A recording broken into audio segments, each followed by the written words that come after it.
There we go. Well, hello and welcome everyone to our December CRF Zoom webinar with one of our very favorites.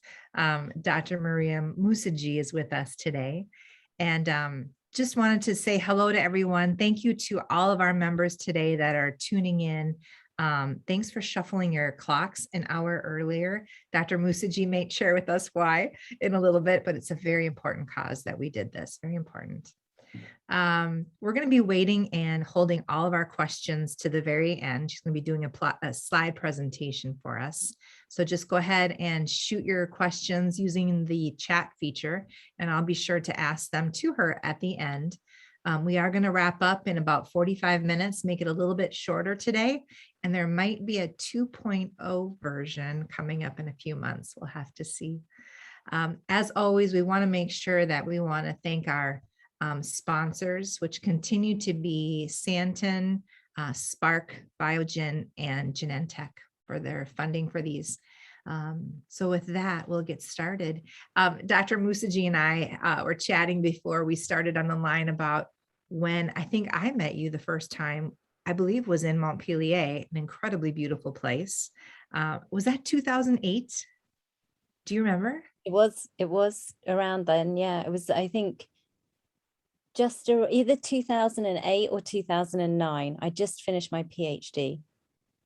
That's right. We were sitting at a very beautiful table in Montpellier, France. Sponsor, it was a conference put on by France Choroideremia. It was amazing. And I think you got to get to know another member of our team who's not here, but he probably made a very big impact on you as well. Probably more than all of us put together. Randy Wheelock, right? Absolutely, yeah. Forever. I will never forget Randy. Yeah, ever. That's true.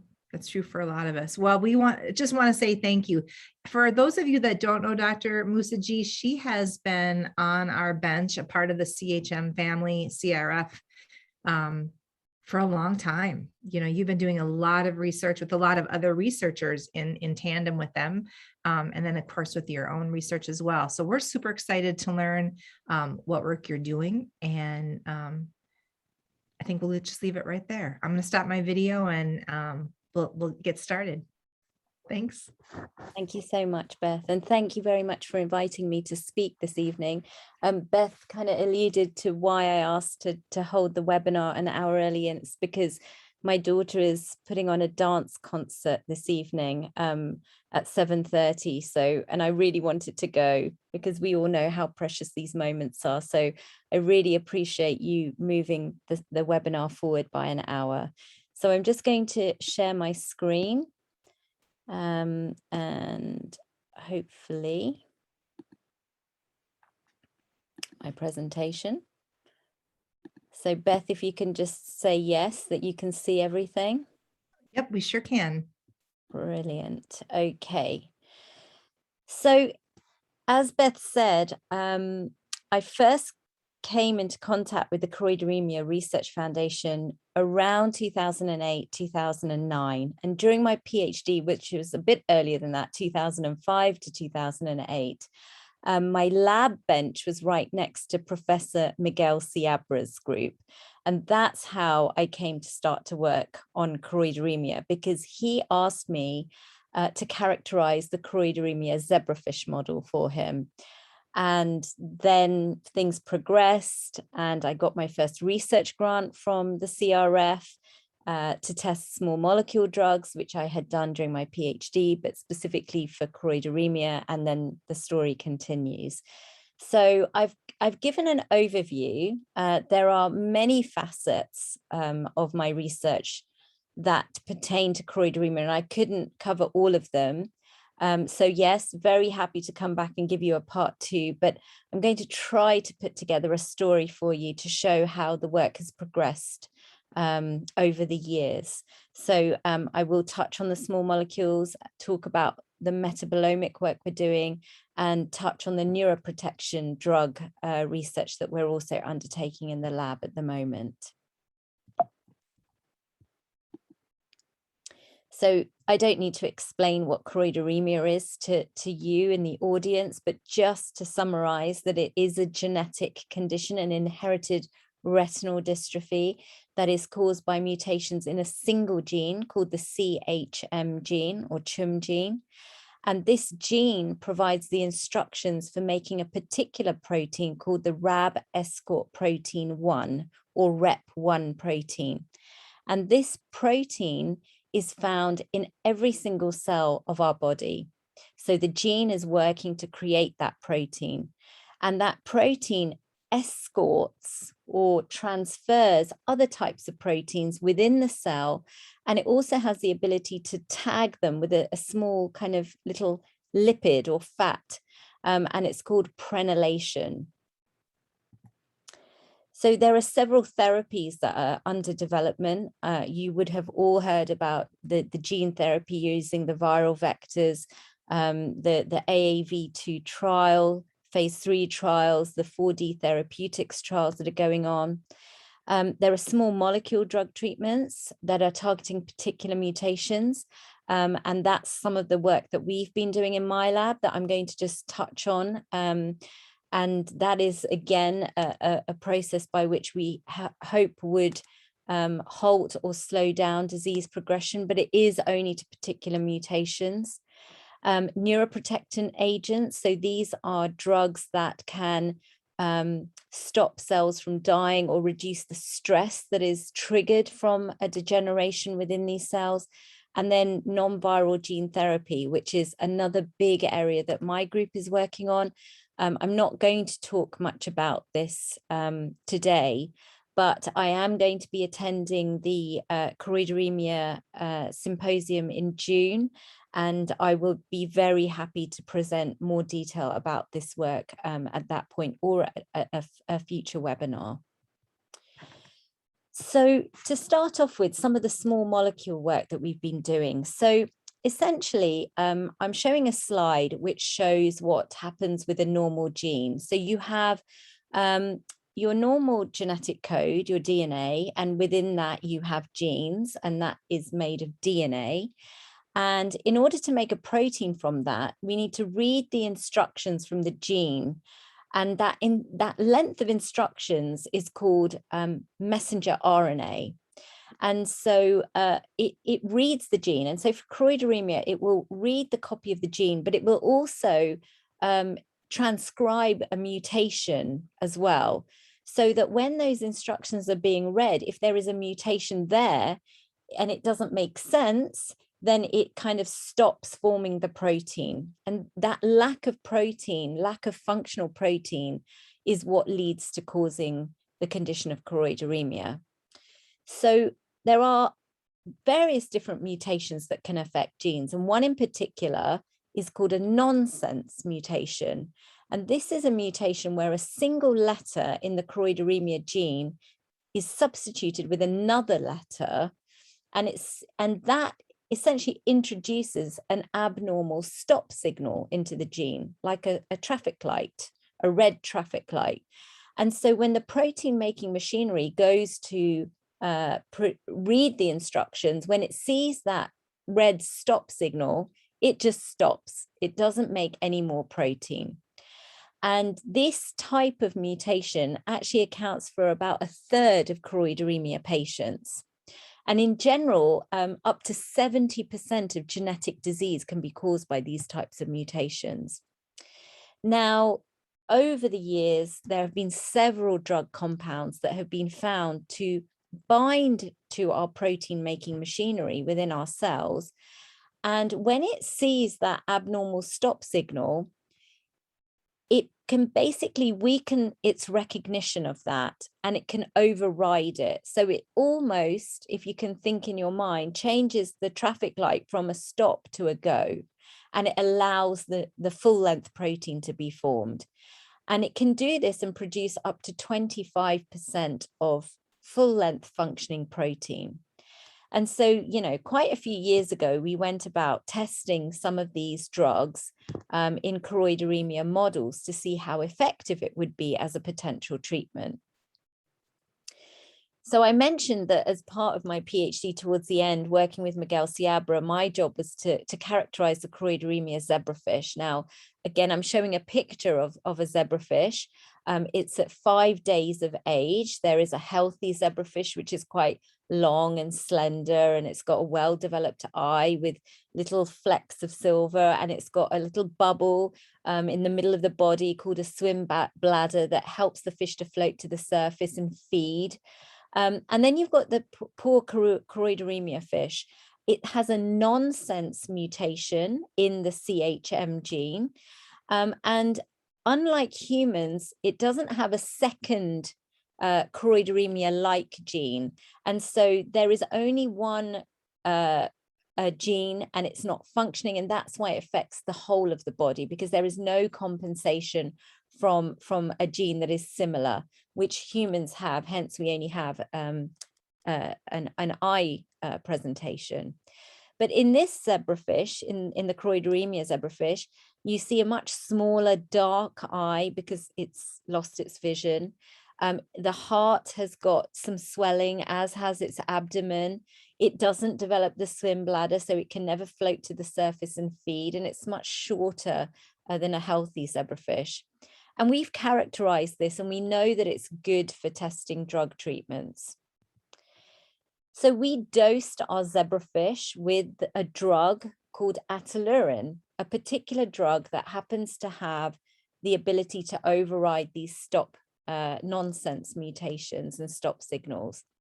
And when we look at the retina of these zebrafish that have been treated with this drug, we see an astounding rescue in the features of the disease. So the eye very much looks like a healthy eye when it's treated with this drug, compared to a choroideremia eye where there is an extensive retinal degeneration. So this offered us quite a lot of hope. So then we went on to test these drugs on human cells.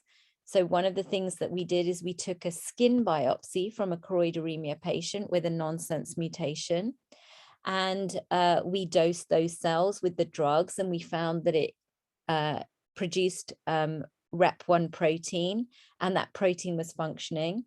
But we wanted to get to retinal cells. And so you would have heard from some of your other speakers, there's a very common technology now that you can use where you take a skin cell, you give it an electric shock and add in certain factors, and you can convert those skin cells into stem cells.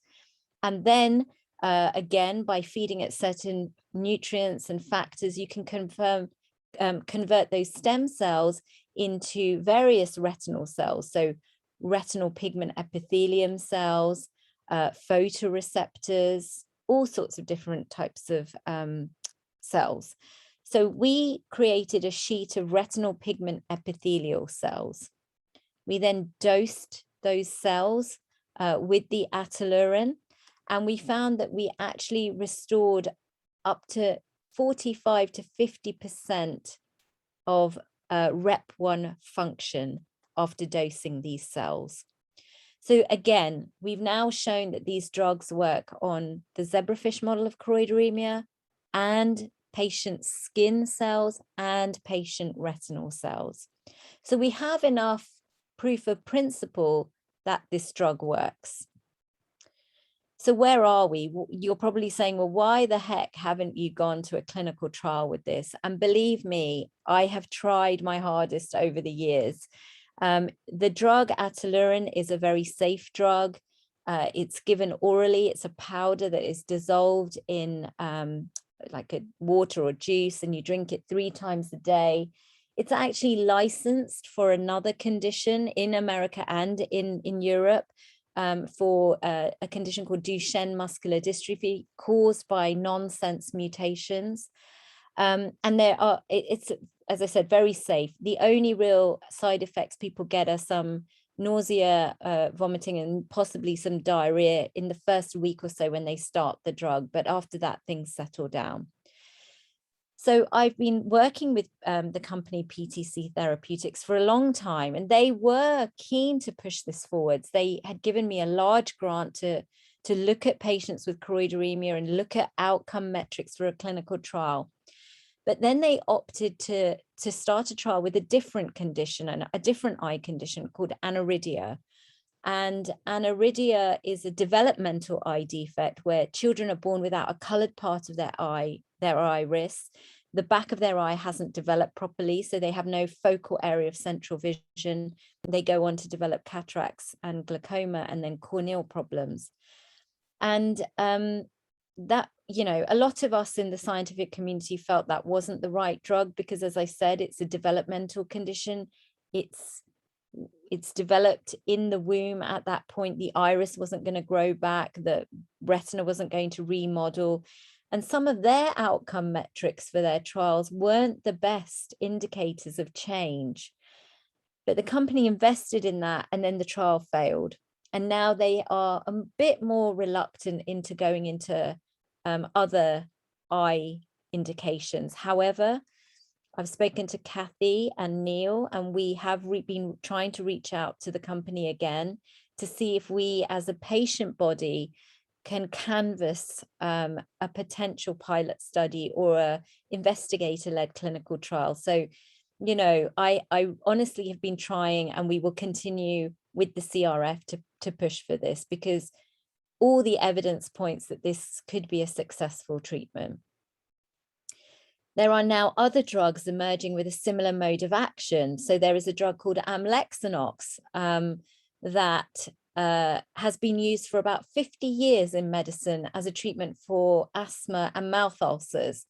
And it was found to have this ability to read through nonsense mutations.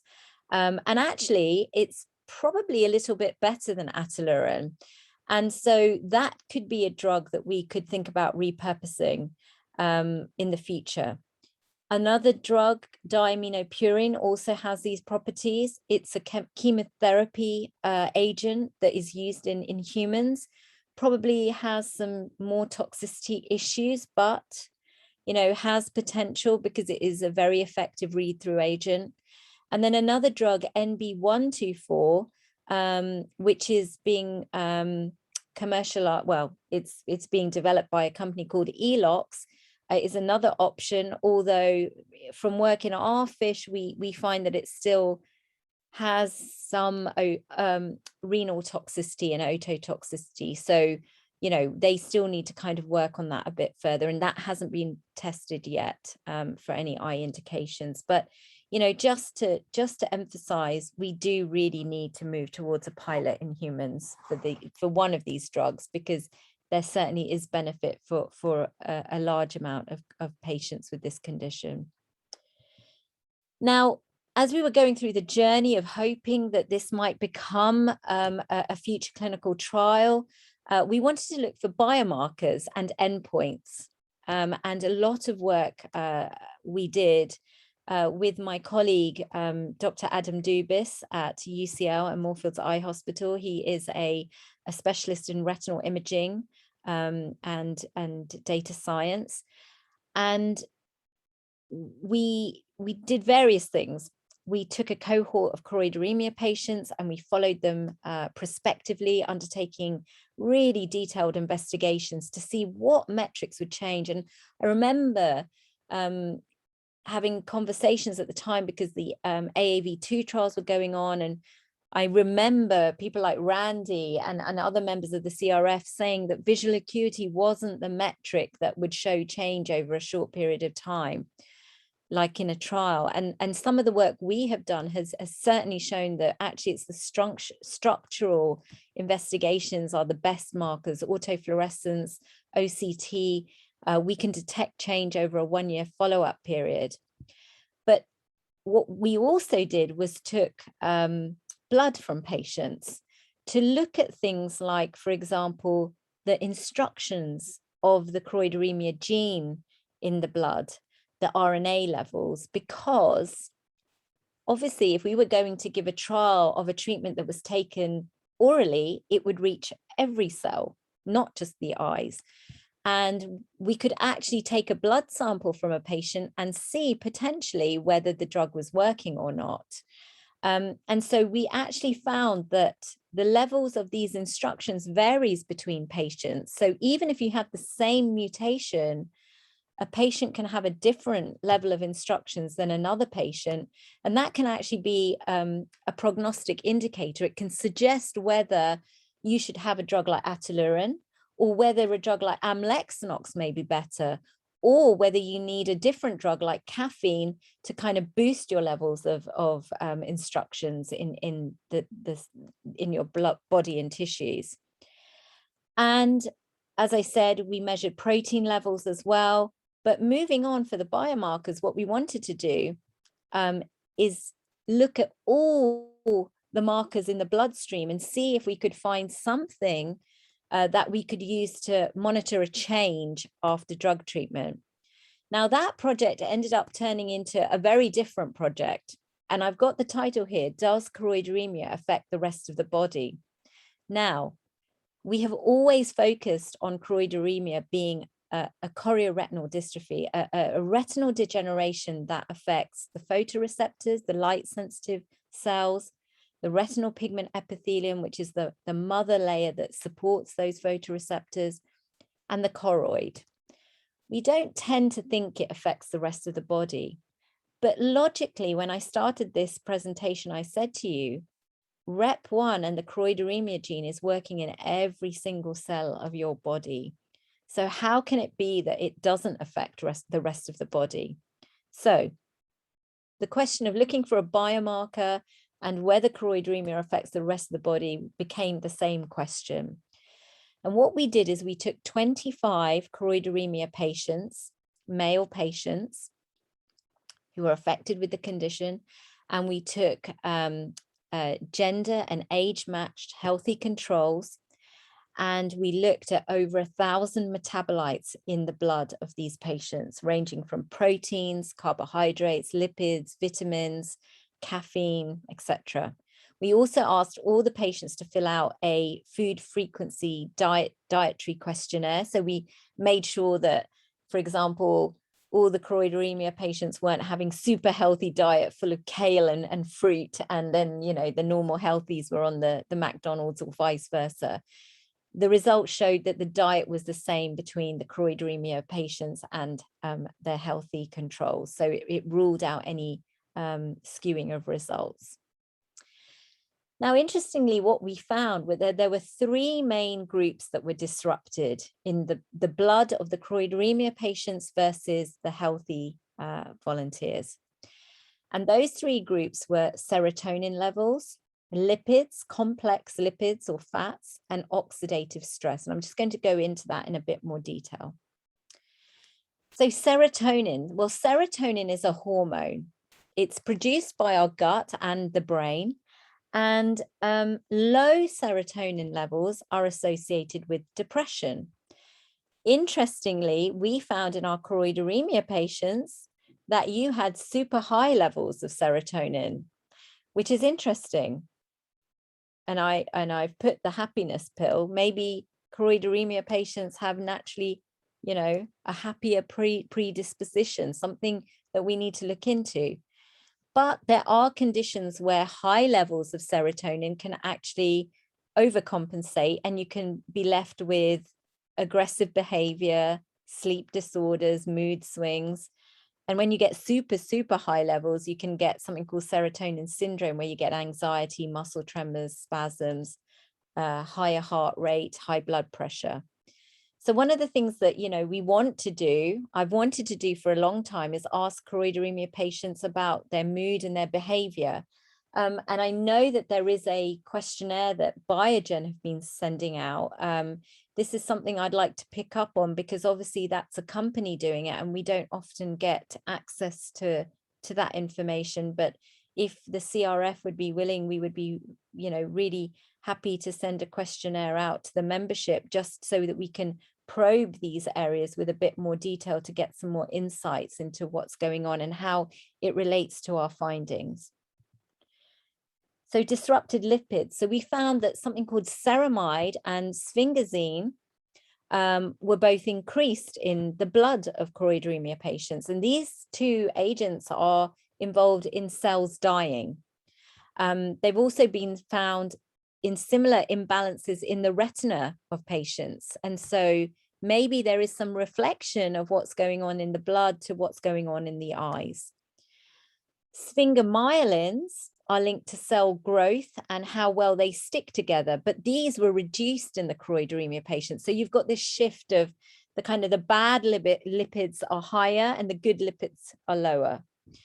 We don't know what the systemic implications are here, what the implications are to the rest of the body, but what we did say is this might be a really nice biomarker for an oral treatment to see if it can be kind of, that balance can be readdressed if you gave a systemic treatment. So one of the big questions that have always been kind of hanging over us is the question of lipids, in particularly cholesterol, the use of statins and choroideremia. And this is work that came from Ian MacDonald, which we all know. He suggested that the use of statins for the treatment of high cholesterol might actually have a negative effect on the visual function of choroideremia patients. And that's because statins in particular actually block the prenylation pathway. That is the action of the REP1 protein. And so not only is REP1 not working, but then you've got a drug that further inhibits prenylation. And maybe when you have, you know, late adults who are going to their GP or whatever you call it in America, like a general practitioner, to have your general health check, and you're find to have high kind of cholesterol levels, you're given a statin, but maybe that's, you know, having a more of an impact on your retina because it's actually having a more of a negative effect. So there's always been this kind of question mark about it. So again, we go back to our zebrafish, and we did some experiments to look at whether or not if we could, if we dosed our zebrafish with a statin, what would happen? Or if we dosed our zebrafish with a different type of lipid-lowering drug called fenofibrate, which doesn't affect prenylation, what would be the outcome? So this is just a graph that I'm showing, but essentially, interestingly, we found that in the choroideremia zebrafish, we had higher rates of cholesterol than in a healthy zebrafish. But when we gave both drugs, both the statin and a fibrate, it lowered the levels of cholesterol significantly. Interestingly, though, when you dose with a fenofibrate, the zebrafish live statistically significantly longer than a zebrafish that was given statins, although the statins still did have a beneficial effect. So it's just something to think about once you kind of get into that area about, you know, having high cholesterol and lipids. And this has been a debate again with a lot of choroideremia patients. Some people have tried fibrates, it hasn't worked. They've had some complications with it, but it's just something that's worth having that conversation with your practitioner and talking about the options. Oxidative stress came out as one of the pathways that was aberrant in our choroideremia patients.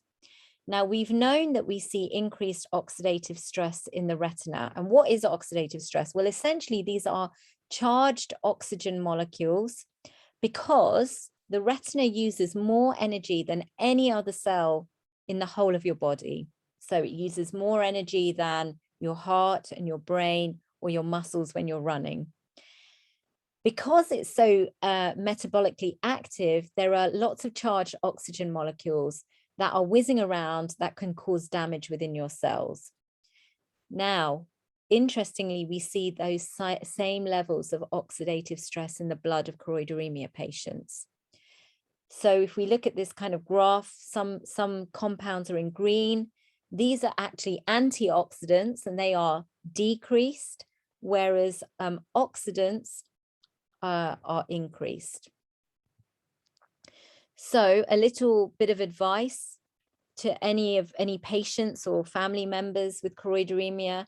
I advise all my patients to have that really good healthy diet with fresh fruit and vegetables, but particularly fruit that is red, blue, and black in color is very good because it's rich in antioxidants.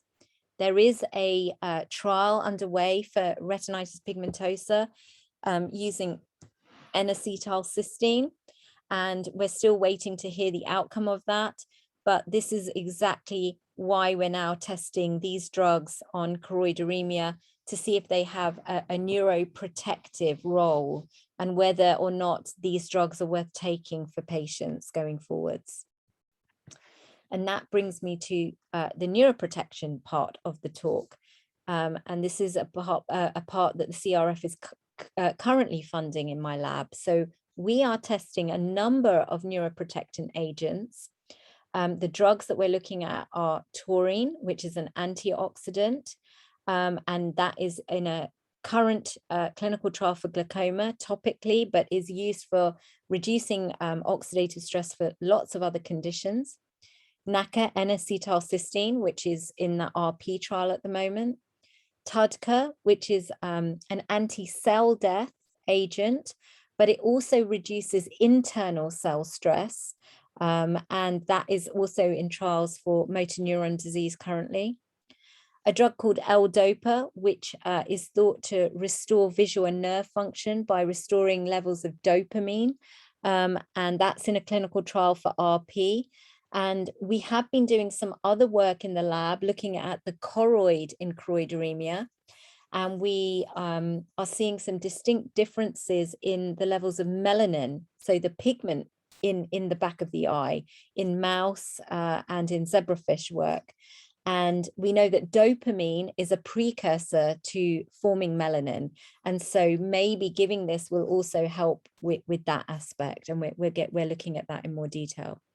And then curcumin, which is an anti-inflammatory and an anti-cell death drug, and is in a number of trials for eye diseases such as Leber's hereditary optic neuropathy, glaucoma, and diabetic retinopathy.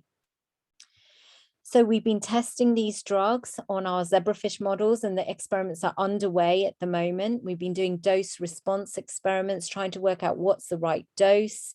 We've been looking at survival of the fish, how well they look after treatment, looking at their eyes, at the retinas, and also looking for response indicators to oxidative stress, internal cell stress, cells dying. And then also the next phase is looking at whether or not we can apply these to human cells. So the first thing that we had to do was, first of all, ascertain whether the choroideremia zebrafish actually was under any oxidative stress. And the answer is yes. We found certain markers that definitely show a difference between healthy zebrafish and the choroideremia zebrafish. So we then started to dose these fish with taurine, which is an antioxidant. It's actually important for the rod photoreceptors. Rods are what degenerate first in choroideremia patients. They are the cells that help us to see in the dark and our field of vision. And an absence of taurine in the retina actually can lead to photoreceptor degeneration. And so we dosed the fish from 3 days of age and followed them to 7 days. And this is just images showing that actually up to 200 millimolar taurine is safe to give to the zebrafish. And so now we went and we tested it on the choroideremia model. And what we see is that it doesn't seem to be making much of a difference when we visually look at the fish. And it certainly isn't having much impact on their survival. Now that is at doses of 50 and 100 millimolar. We are now testing 200 millimolar. And we did try 500, but that was too toxic for the fish. So we've come down now. We've done sections of the retina, and none of these drugs are as outstanding as the small molecule drugs, and that's because we're not affecting the genetics here. We're just trying to protect the cells. But what we do see is that when we give 100 millimolar, we are seeing a slightly milder presentation of the disease. So, for example, we are seeing more of the lens with higher doses, and we're seeing a more continuous layer of the retinal pigment epithelium.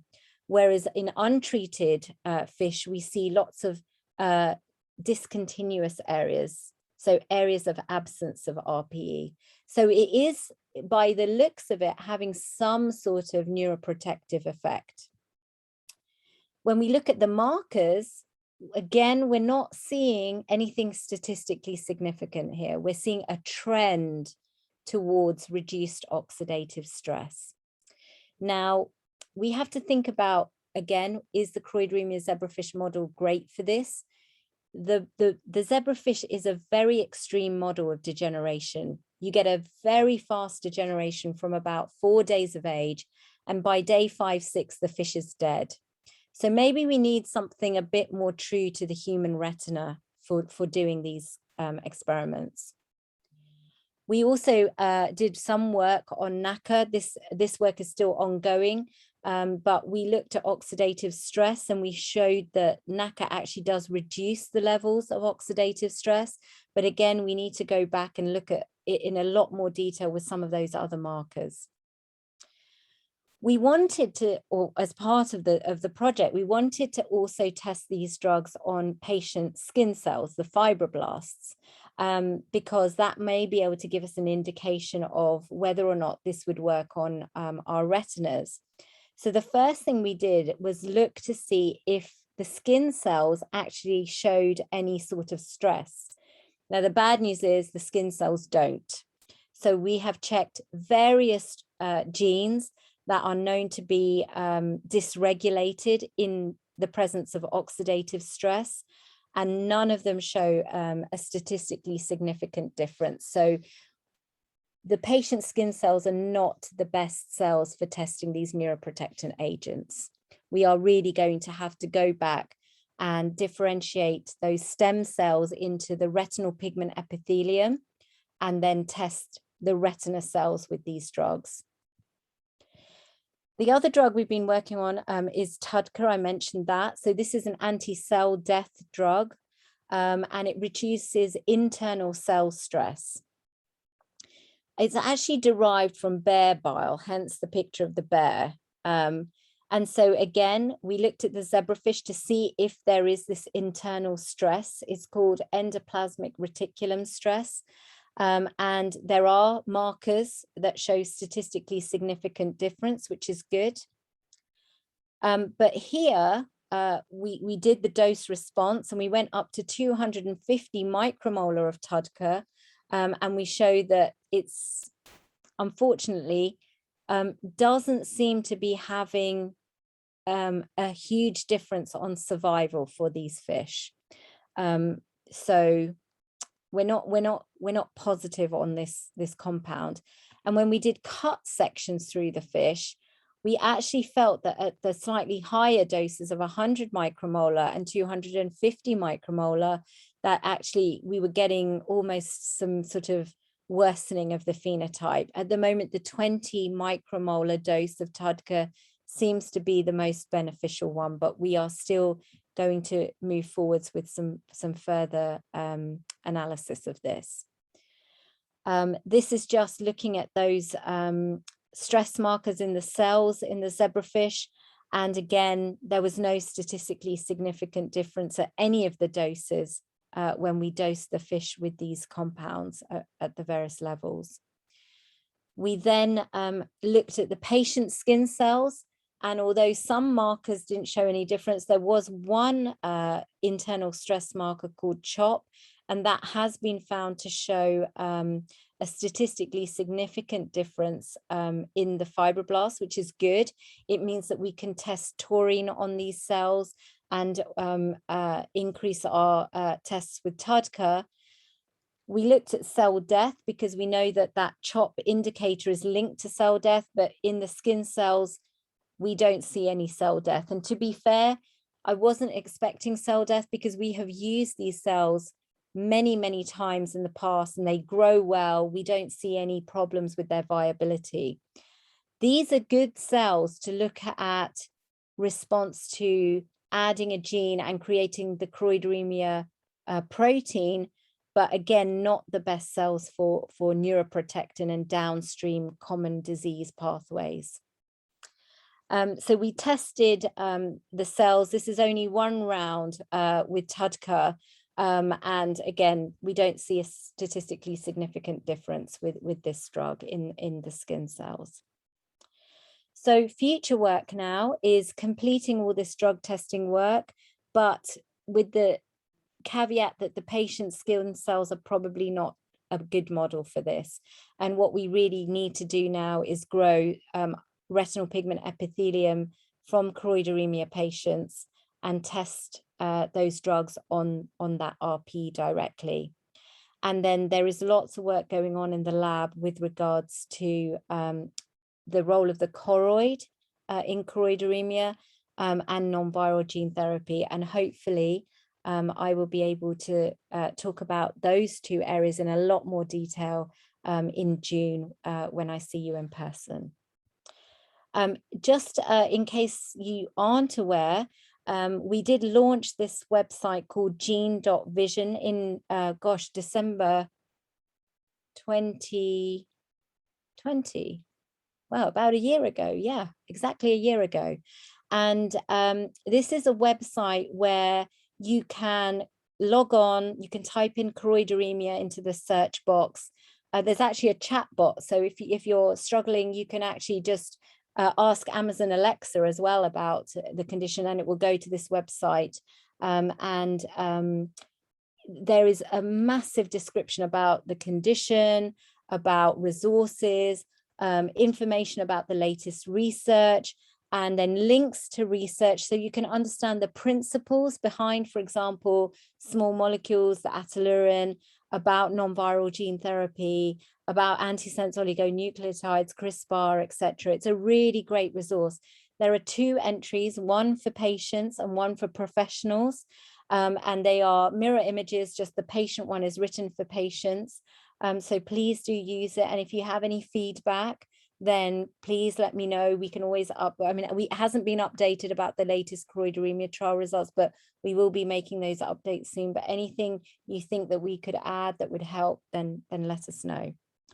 So just to conclude, choroideremia doesn't just affect the eyes. We do need to do some longer term studies on older choroideremia patients to understand if they are more at risk at these systemic diseases. If you are found to have high cholesterol, it's worth considering maybe if fibrates are a better option. And we are testing the neuroprotectants currently, and more solid results will follow in due course as that grant is still active. I want to thank the Choroideremia Research Foundation for all your support. Choroideremia Research Foundation in Canada and France, Choroideremia, Retina UK, Moorfields Eye Charity, all the funders who have supported the work that we've been doing on choroideremia, and my brilliant team at UCL and the CRIC and Moorfields. So thank you very much, everyone. That was awesome. Thank you so much for all of that. I'm having questions coming in, ping, ping. Thank you for taking that time. That was it. I know it's really, it's hard sometimes to make all the science rich into language, into layman's language for us. So you did a great job. Thank you for doing that. Your slides were awesome. First of all, I want to start the first one. I'm just going to go over the order that they came. Carol Wheelock says hello, and she says thank you so much for the comments about her husband. All right, let's get started. Just because eye is on the clock. Here's from an anonymous attendee. Just wanted to let you know that there was no name associated with.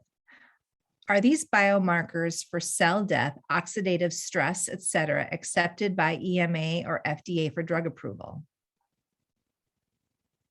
I don't know the answer to that, because that hasn't, looking at kind of systemic biomarkers has never been something that as ophthalmologists tend to do. That would be a very interesting thing to look at, though, I have to say.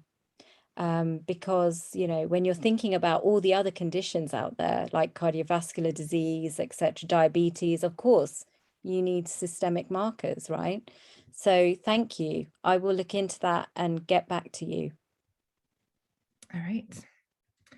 Then Eric asked the question, Given that only a small percentage of CHM patients have been genetically tested, where is the estimate for the genetic prevalence of nonsense mutation?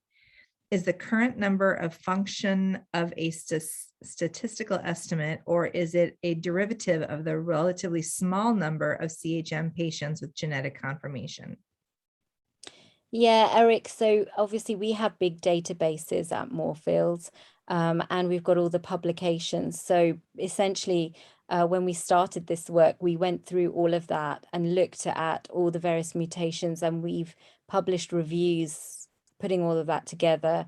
And so that's where that calculation comes from. So it's not it's not like an epidemiological study, but it's using everything from all the kind of official databases, and the larger scale mutation databases where we can find that data.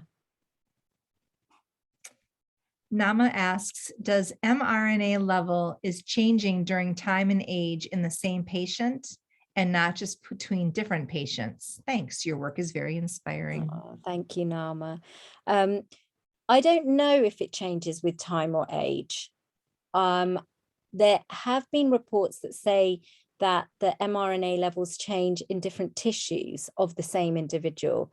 And that's why when we published one of our papers, we took blood and skin and RPE. Now, and in it, all of those had the same levels, which was promising. We could certainly quite easily go back to some of the patients that we have taken probably now 4 years ago and just do a quick check to see if the RNA levels are the same or different. That would be quite an interesting thing to do, I think. So another good idea. All right, folks, this is the last call for questions. We only just had actually a couple that came in real quickly. I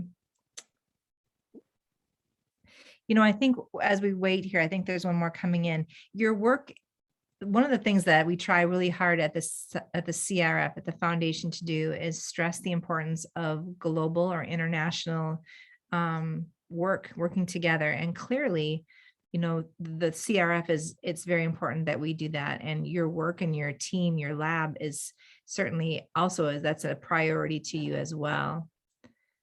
The funding is coming. Go ahead. Absolutely. And the CRF had funded a collaboration between myself and Vasiliki Kalatsi. And at one point you funded a joint project with Jeff Mumm as well. Mm-hmm. So, and, we work with Miguel, and, there's myself and Adam have worked with Rob McLaren, Ian McDonald. I think what you have fostered, what the CRF has fostered is a community, and it's not just patients and, well, at least not from my perspective, this is not patients and researchers. It is, we're all in it together with the same cause. And I think what you've done, and actually, in the last year, by bringing all these other researchers together, you've really drawn attention to choroideremia. You're getting new people interested. The social media is growing. I think, you're really doing a great job. Our executive director and the board of directors has really been putting an effort behind that. So thank you for that insight and thoughts. We had another quick question come in. How likely are you to move to human trials on children? So this is why I need Neil and Kathy's help, right? So Ataluren is licensed for children as young as 2. PTC Therapeutics offered me compassionate use of the drug for 5 choroideremia patients, which is awesome, right? Mm-hmm. In the UK, in the NHS, in my hospital, the rule is you can only use it for 2 patients. Any more than that, the drug has to be licensed for that condition. So we just need to get PTC to say yes, and we will start using this drug as a pilot study. I will get the funding with your help and other organizations. So yes, well, bang down their door, please. we had, I think, 3 or 4 PTC folks sign up for the call today. And I believe there are some on the call. Good. So maybe If you're hiding, Shanta, please. I know Shanta. She's going to tell me off later. Well, let's see. Here's another one. Maybe it's Shanta. Oh, somebody anonymously says hello, so maybe it's her. Well, I know time is of the essence, and I don't want to keep you very long, but just from the heart of the CRF to you, thank you for all the work that you have done historically, and that you have, oops, here comes one. Does PTC have a patent license on the drug? I don't know. I think so, but I'm not sure of the logistics. So hopefully Shanta, you can sort this out. Well, as always, thank you. And I can't wait. And I know I can speak on behalf of many of us. We can't wait to see you in person, hopefully in June at our conference. It's going to be the 16th through the 18th of June, everybody. So mark it on your calendar, Rochester, New York. It's beautiful. I think it's probably the nicest venue we've ever been at, personally. It's great. Beautiful. We're going to be having holiday calls. And so if you have nothing better to do, it's a little late for you, perhaps, Dr. Moosajee, but we're going to be having holiday calls. So bring something nummy, wear something cute, grab your favorite glass, and join us on Friday, 2 to 3:30 Eastern, and then again at 8 o'clock p.m. to 9:30. And that'll give it a wrap. Again, thank you to our sponsors. And thank you to you. Thank you so much for joining us. Enjoy your dance tonight. Anything else you want to tell us about maybe life outside of the lab that we might smile at? Anything personal that we always ask all of our researchers that? Anything fun? I don't know. Do you know I have pygmy goats? No. And No. okay, a last departing. So I have 4 pygmy goats. I had 2. They were twins, and I bought it for my twins. I can't remember, maybe their 2nd birthday or something. They're called Buddy and Star. And then anyway, I got another 2, which are twins, but the twins of the first twins. So we're just a twin household. And my next twin goats are called Apple and Pear. Now, Buddy, we don't think was castrated properly, because he's much bigger than everyone and all he does is butt people. And my colleagues now joke that I have a rabid goat that I throw all my guests in to meet whenever they come round. And I know there's someone on the audience who's actually taken my goats for a walk. Wow. That's adorable. You'll have to send a picture of them maybe to us, and we'll put it maybe as a link onto the video. That would be great. All right. Well, listen, everyone, have a really Merry Christmas, Happy New Year. And I look forward to seeing you all in June. Wonderful. Thank you again for your time. Have a great day. Bye-bye. Bye.